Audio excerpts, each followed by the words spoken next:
નમસ્કાર નડિયાદ ચેકપોસ્ટ લાઈવમાં આપનું સ્વાગત છે.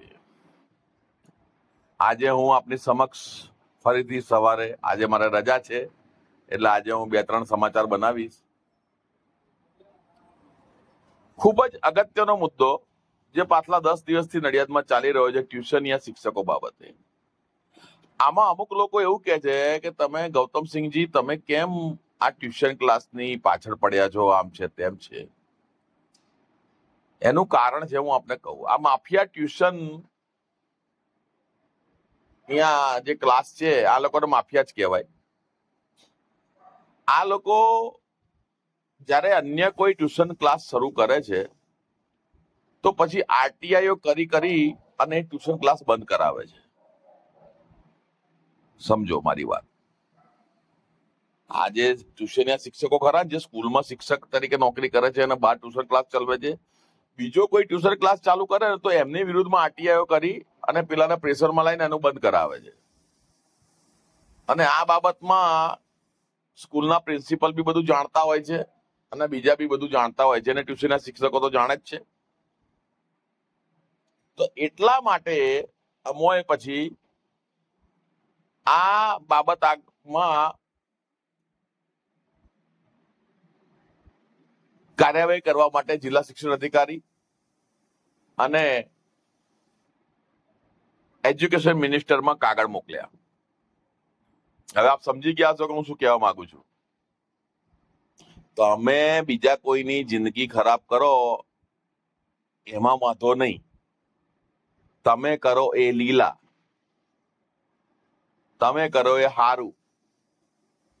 અને અમારા જેવા પછી એના એ શિક્ષકો કે જે બીજા માટે આરટીઆઈ કરી અને વધારે પડતા ફાટી ગયેલા, હવે એમની વિરુદ્ધમાં જ્યારે કોઈ કમ્પ્લેન કરી ત્યારે હવે બધા મને ફોનો કરે છે, જવા દો ને આમ છે તેમ છે ફલાણું ઢીકણું. નહીં મૂકો, સુઈતો નહીં માનવામાં આવે.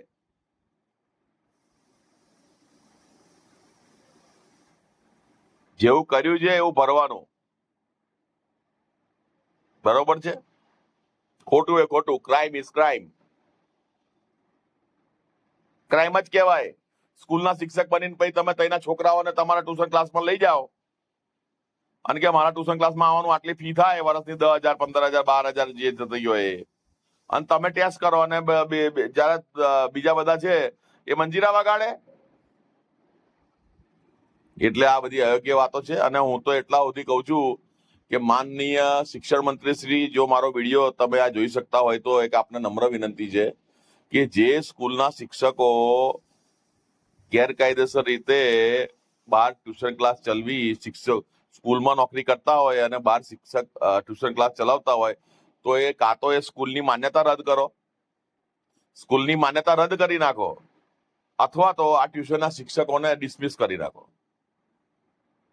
એને કે હવે તું ટ્યુશન ક્લાસ ચલાય, હવે તો વાંધો નહીં ને, ચલાય હવે ફૂલ ટાઈમ 24 કલાક, જ્યાં કમા જેટલા કમાવો એટલા. પણ દૂધમાં ને દહીંમાં બેવમાં પગ રાખી પોતે રાજા બની જવાનું છે અને બીજાના ટોટિયા ખેંચવાના છે, બીજાની જિંદગીઓ બગાડવી છે. પછી પાછા અમારી પર આરોપ મૂકે તો ધીમે એમણે શરૂ કર્યું છે, ધીમે એ લોકો ઊંચા આવી રહ્યા છે. તમે કરો લીલા અને બીજા કરે પાપ, એવું તો ના ચાલે ને. બરાબર છે? દરવાજાની બે બાજુ હોય, બહારની સાઈડે હાકડ હોય ને અંદરની સાઈડે હાકડ હોય. હવે તમારે જોવાનું કઈ બાજુની હાકડ કેવી રીતે વાપરવી. બરોબર? પછી મારી વિરુદ્ધમાં તમારે એવું વિચારતા હોય કે આને આપણે ગમે તે રીતે ફસાઈશું, આને આપણે ગમે તે રીતે દાટી આપીશું, તો એ બધી બાબત માટે તમે પહેલેથી વિચારી લેજો કે એના બાબતની વ્યવસ્થા હું પહેલેથી કરી ચૂક્યો છું દિલ્હી સુધી. બરોબર? એવું ના થાય કે એ ભૂલ તમે કરી બેહો અને તમે બરોબર ના ભરાઈ જાઓ, ફિટ થઈ જાઓ.